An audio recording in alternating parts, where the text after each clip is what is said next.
Oh, hey guys. How you doing? Long time no see.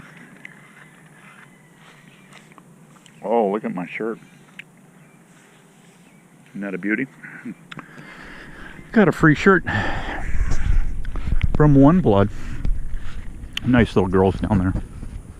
Oh, more longevity spinach. Wow. I've got a field of green, guys. A field of green going on here. Oh yeah. What the heck? Some squirrel got pissed off at my birdhouse and chewed the whole friggin' roof off of it. Huh. Strange. Oh, I want to show you something here. Hippie John. We got a neighbor. Him and I are always swapping stuff. He's an Australian. And him and I are always swapping stuff and whatnot. And, oh man. My Pakistani, something likes my Pakistani mulberry here. I chopped this thing down. I need to get chopped crazy too. I'm gonna let this go. This is the Chaya. There's two kinds here. A smaller leaf version and this larger leaf looking thing. That's Chaya. Spinach tree. Two different kinds. Look at this guy here. This thing's kind of cool. These little blooms on it.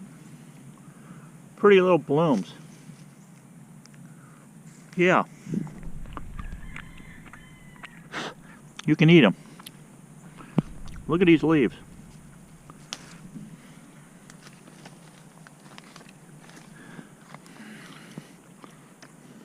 You know what they taste like?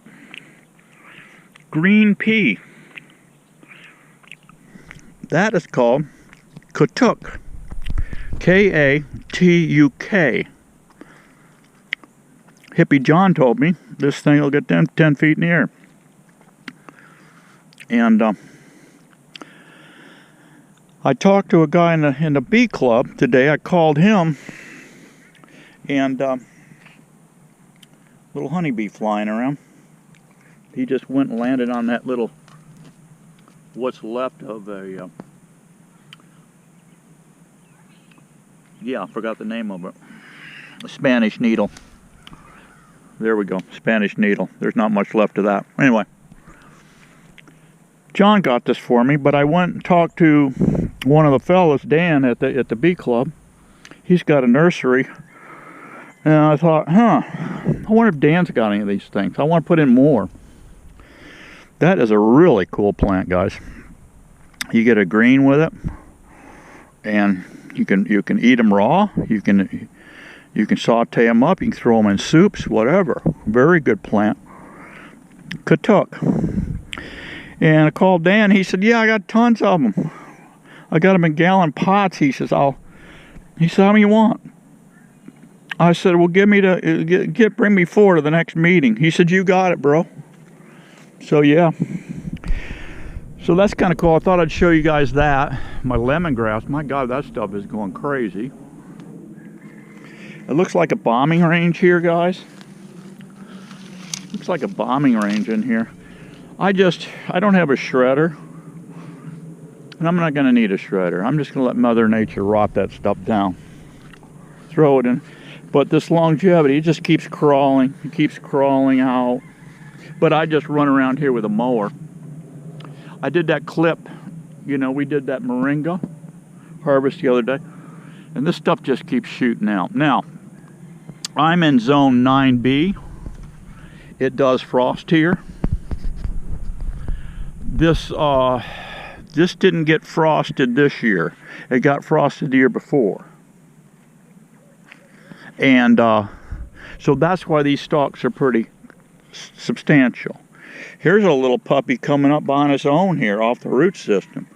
But what this stuff will do, I had a frost come, a couple frosts this last winter, and I came out here and I turned on the sprinklers before daybreak, and I just soaked this thing.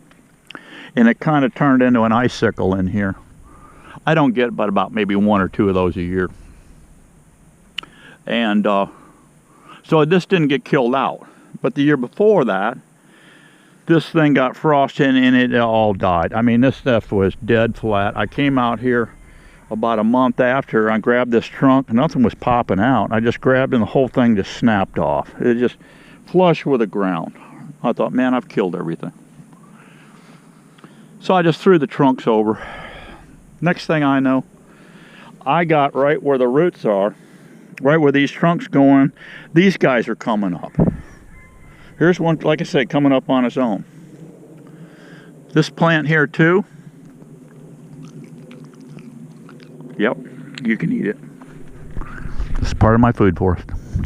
So those chaya things you can eat, there's a cyanide in them. You got to boil them for a little bit and rinse the water out of them.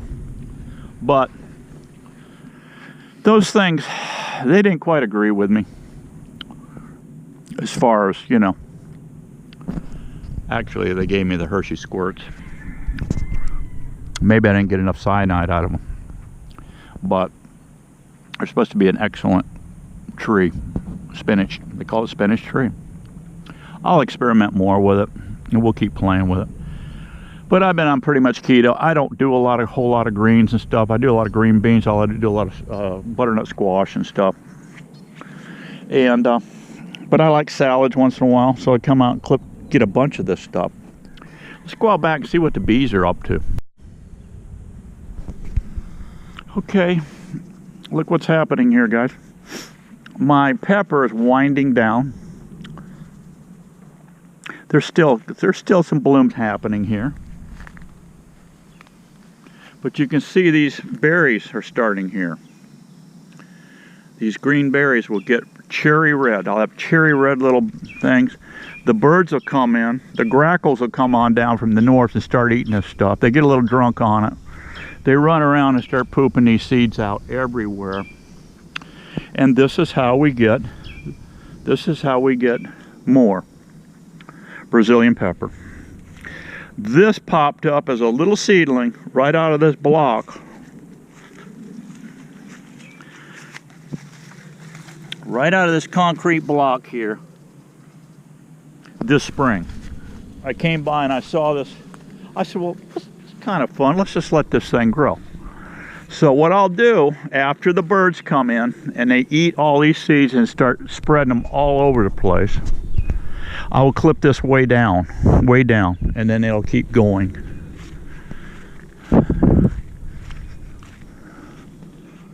I've been feeding the papayas. I haven't been eating much fruit. I got some papayas. That one didn't do nothing hardly. I got a little puppy under here, this one here. But this guy's put out, I just keep popping the fruits off. And as soon as I start seeing them yellow, I pop them off and go over and feed them to the chickens. The chickens love them. I was in here, I gave them a treatment of oxalic acid the other day. These guys are coming along good. The crop, the pepper crop wasn't as heavy. Looks like I made a super of honey. I went in here the other day and put the oxalic acid dribble in them, and I put a paper towel over here, and just for fun I poured a bunch of sugar, dry sugar, all over it. I did that to all these hives. They've got plenty of water here. Here's a little bloom left, little bloom here, but look here, they're already starting to get a little cherry color to them. Yesterday when I was here and did this work, putting the oxalic acid and putting these little nooks are coming along. Yep, and I put sugar on these, dry sugar. I also loaded this. I slapped this thing slap full, guys, full of pollen. Look at, they have eaten that thing back in there. They've eaten it back into about here. I had that thing humped up all the way to here, and it was coming out the front end. It was just chocked it full. They are sucking that stuff up like crazy. Yeah, these guys are doing really well. They're coming in. There's still a drone here. Big old drone right there. See him? So I've got drones flying. We will soon be going over to the bee yard and checking that queen on the 30th. And that dry sugar I put in there, I got a swamp here. It's got a lot of water in it. But I've got a tub here. You can see what I did. Put some bricks there. And I had a piece of cypress wood right there floating on there, but it finally got waterlogged and sunk, so I threw it up there to dry out. In the meantime, I didn't want my bees to drown, so I put a couple bricks upright, and then I threw this brick on top, and the deer have been coming in, getting water and knocking that over. The bees also have been hitting on this, well, they're starting to hit on that molasses. I just put some molasses on there for the deer. There's a deer trail right there, and there's a deer trail right there. And a month ago I had a beautiful 6-point buck come in here. He's got a nice spread on him. Am I going to shoot him with an arrow? I don't know. Probably leave him for seed. He's too pretty to shoot. I got so much meat now, it's crazy. Yeah, I mean, the bees are doing good, guys. I'm pretty impressed with this dribble thing so far. I haven't done any alcohol washes lately. I don't see... There's a little pollen coming in. Probably coming from my feeder there. These guys are stacked up. This hive was slamming full.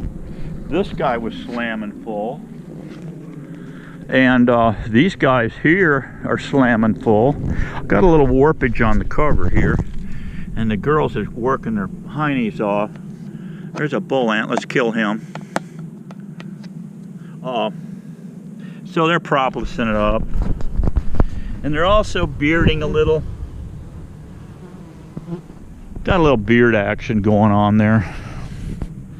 It's a quickie video. I thought I'd show you around a little bit and let me show you some more craziness. They're still there. That big old, almost 4 pounds of bees, guys, look at it. It's just down. You probably can't see it. It's just hanging. It's got like a little pyramid, upside down pyramid there. I don't even think there's 3/4 pound of bees there.